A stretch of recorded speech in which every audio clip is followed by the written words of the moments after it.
Hello बच्चों, मेरा नाम है विवेक कुमावत और आज के इस वीडियो में हम बात करने वाले हैं class 12 physics chapter 1 electric charges and fields के सबसे पहले फंडामेंटल लॉ मतलब कूलॉम्स लॉ के बारे में। अगर हम बात करें कूलॉम्स लॉ के बारे में तो कूलॉम्स लॉ जो है वो इलेक्ट्रोस्टैटिक्स का फंडामेंटल लॉ है जो बताता है कि अगर हमारे पास दो चार्जेस हैं और उन दोनों चार्जेस के बीच में अगर इलेक्ट्रोस्टैटिक फोर्स एक्ट होगा तो वो इलेक्ट्रोस्टैटिक फोर्स किन चीजों पर डिपेंड करेगा।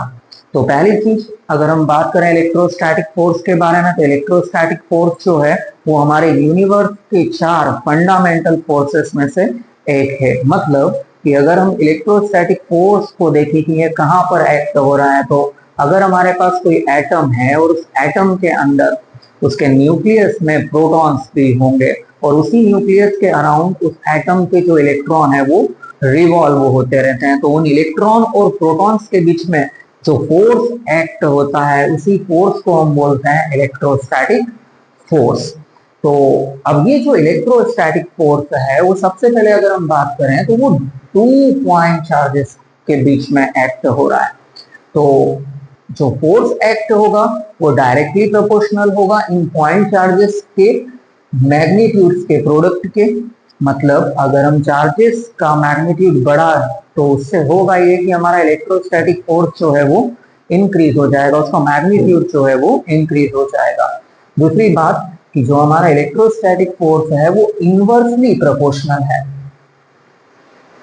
उन दोनों चार्जेस के बीच जो डिस्टेंस है उस डिस्टेंस के स्क्वायर के। तो लेकिन सबसे पहले अगर हम बात करें तो पॉइंट चार्ज होते क्या हैं और ये पॉइंट चार्ज के लिए ही क्यों वैलिड है। अगर आप लिमिटेशंस को पढ़ेंगे कूलॉम्स लॉ के तो आप देखेंगे कि कूलॉम्स लॉ जो है वो वैलिड है पॉइंट चार्जेस के लिए।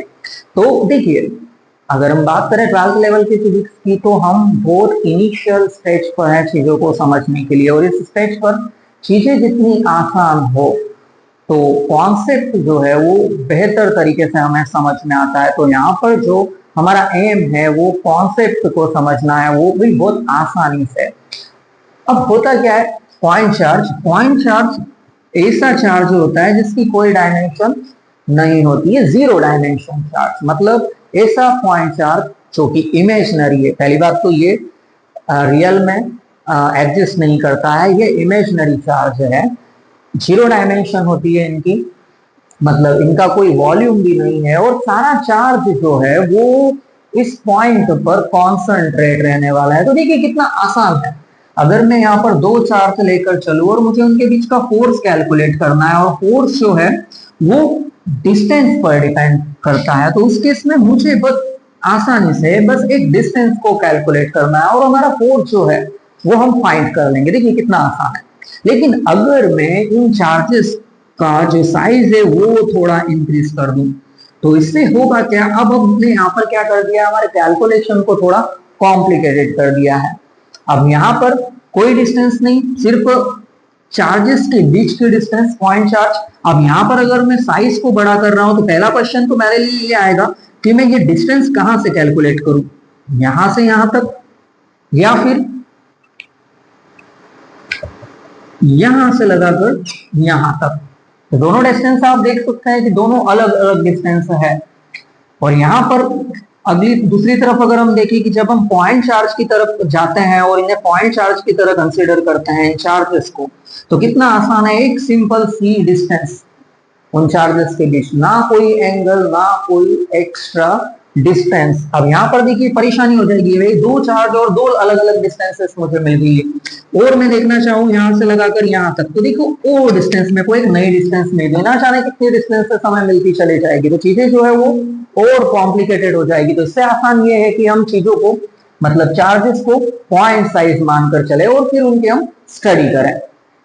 तो कूलॉम्स ने अपने जो लॉ में कहा है कि जो इलेक्ट्रोस्टैटिक फोर्स है वो इलेक्ट्रोस्टैटिक फोर्स उन चार्जेस के मैग्नीट्यूड के प्रोडक्ट के डायरेक्टली प्रोपोर्शनल है। तो मैं यहाँ पर दो चार्ज ले रहा हूं, आप देख पा रहे होंगे। तो एक चार्ज मेरा ये रहा, इस चार्ज को मैं ब्लू मार्कर से यहाँ पर बना देता हूं। तो ये मेरे पास दो चार्जेस हैं, इस चार्ज को हम नाम दे रहे हैं, एक को Q1 और जो दूसरा चार्ज है इसे हम नाम दे रहे हैं Q2। इन चार्जेस के बीच की डिस्टेंस की अगर हम बात करें तो इनके बीच की डिस्टेंस को हम कंसिडर कर रहे हैं स्मॉल r। तो कुलाम्स लॉ के साथ हमको आगे बढ़ते चले जाना है। तो कुलाम ने अपने फर्स्ट लॉ में फर्स्ट लाइन में क्या कहा है कि जो फोर्स है वो चार्जेस के मैग्नीट्यूड के प्रोडक्ट के प्रोपोर्शनल है।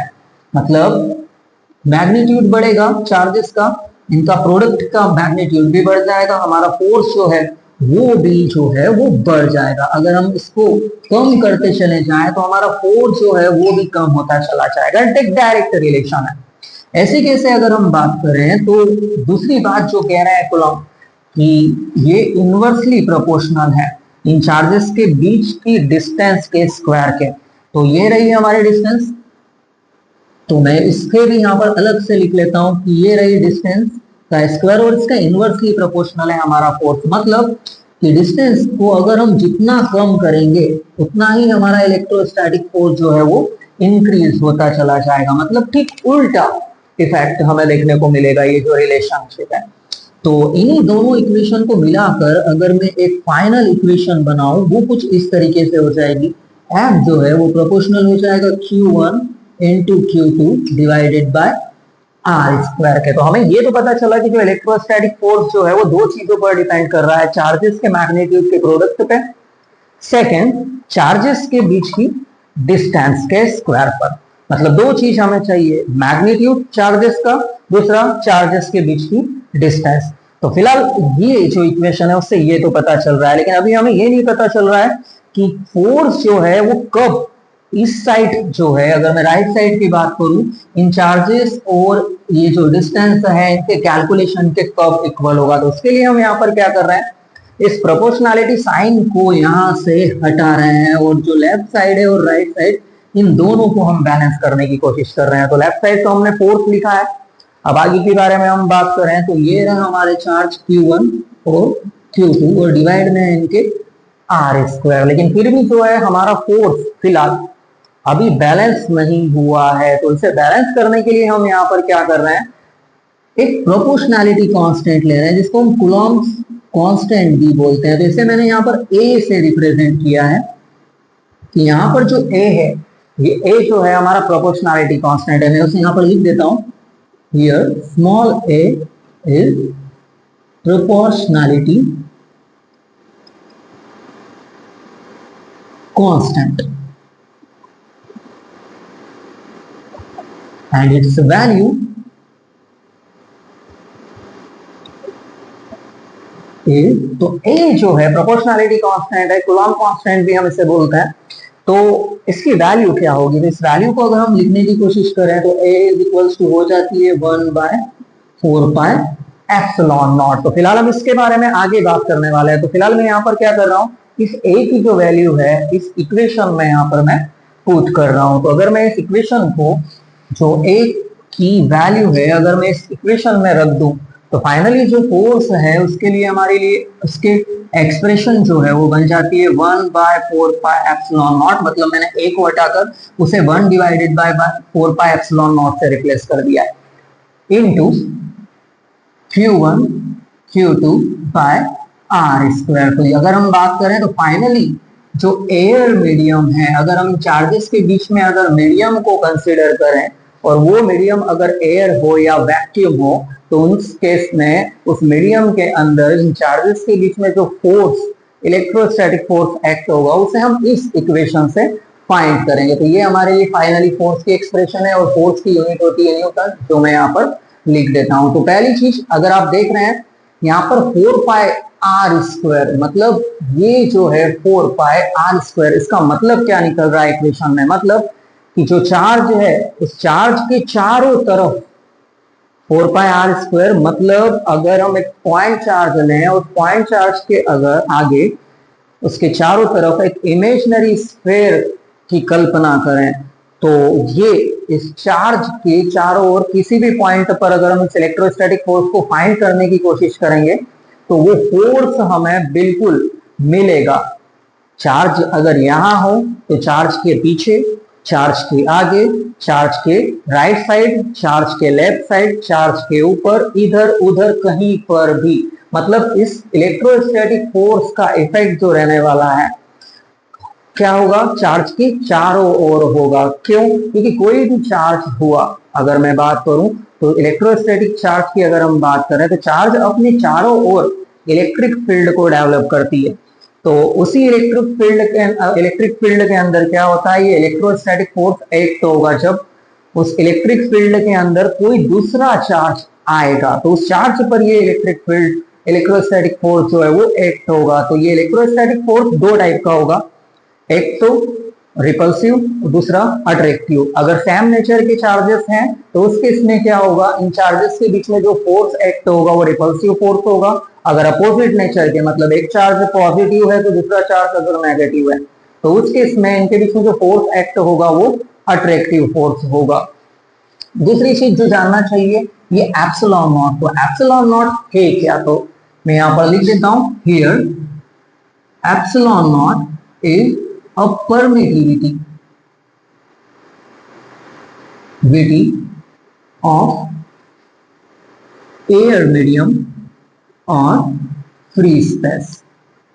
तो ये जो परमिटिविटी है ये होती क्या है, तो परमिटिविटी मीडियम की प्रॉपर्टी होती है। हम जो भी मीडियम इन चार्जेस के बीच में कंसीडर कर रहे हैं, जैसे एयर करा हमने, तो होगा क्या कि मीडियम जो है, अगर उस मीडियम में इलेक्ट्रिक फील्ड अगर प्रोपोगेट होती है तो मीडियम उस फील्ड को कितना रजिस्ट करेगा, उस फील्ड का कितना विरोध करेगा, उसी को मेजर करता है हमारी परमिटिविटी। तो परमिटिविटी एक जस्ट एक नंबर है जो ये बताती है कि कोई भी मीडियम अपने अंदर इलेक्ट्रिक फील्ड को कितना रजिस्ट कर रही है। तो एक टाइप से ये मीडियम का रेजिस्टेंस है, ठीक है।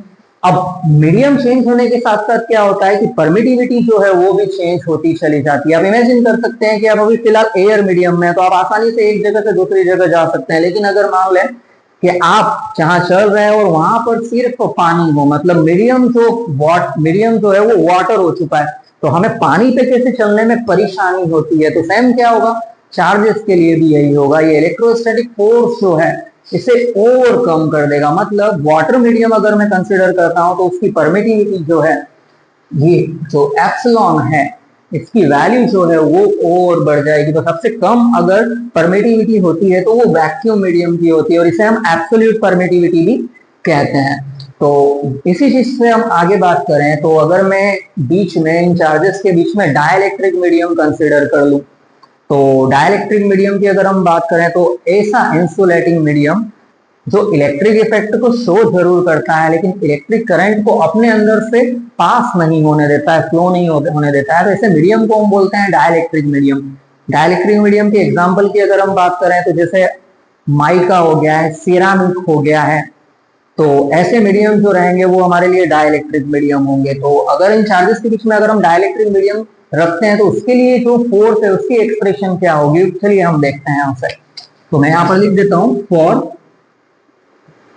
Die electric medium. तो डाइलेक्ट्रिक मीडियम की अगर हम बात करें तो हर डाइलेक्ट्रिक मीडियम का अपना एक डाई इलेक्ट्रिक कांस्टेंट होता है। हर मीडियम का अपना एक डाइलेक्ट्रिक कांस्टेंट होगा। अगर वो मीडियम डाई इलेक्ट्रिक होगा तो उस डाइलेक्ट्रिक कांस्टेंट की वैल्यू जो है वो बढ़ती घटती रहती है। अगर डाइलेक्ट्रिक कांस्टेंट की वैल्यू ज्यादा है तो उस केस में क्या होगा कि परमिटिविटी उस मीडियम की उतनी ज्यादा होगी, मतलब इलेक्ट्रोस्टैटिक फोर्स को वो और ज्यादा कम करने की कोशिश करेगा, मतलब मीडियम का रेजिस्टेंस जो है इलेक्ट्रिक फील्ड के लिए वो और ज्यादा बढ़ जाएगा। तो डाइलेक्ट्रिक मीडियम के लिए जो एक्सप्रेशन हो जाएगी हमारी फोर्स की, सेम एज इट इज ऐसी ही रहने वाली है, 1/4πε0 Q1 Q2 divided by R square, ये न्यूटन। लेकिन साथ में उस डाइलेक्ट्रिक मीडियम का हमको डाइलेक्ट्रिक कांस्टेंट मल्टीप्लाई करना होता है हमारे एब्सोल्यूट परमिटिविटी के साथ। अब ये इमेजिन अगर हम बात करें कि अगर हमारा मीडियम जो है वो ऑयल है, तो ऑयल के लिए जो डाइलेक्ट्रिक कांस्टेंट हो जाएगा 2, मतलब जितना फोर्स एयर मीडियम में इन दोनों चार्जेस के बीच में एक्ट हो रहा है, अगर ऑयल अगर इनके बीच का मीडियम अगर हम करते जो हमारा डाइलेक्ट्रिक मीडियम है और उसका डाइलेक्ट्रिक कांस्टेंट के जो हो जाता है 2, तो हमारा फोर्स जो है वो ठीक आधा हो जाएगा। उम्मीद है कूलॉम्स लॉ पर ये वीडियो आपको पसंद आया होगा। अगर ये वीडियो आपको अच्छा लगा तो इस वीडियो को लाइक कीजिए, अपने दोस्तों के साथ शेयर कीजिए और हमारे यूट्यूब चैनल को सब्सक्राइब कीजिए। Thank you.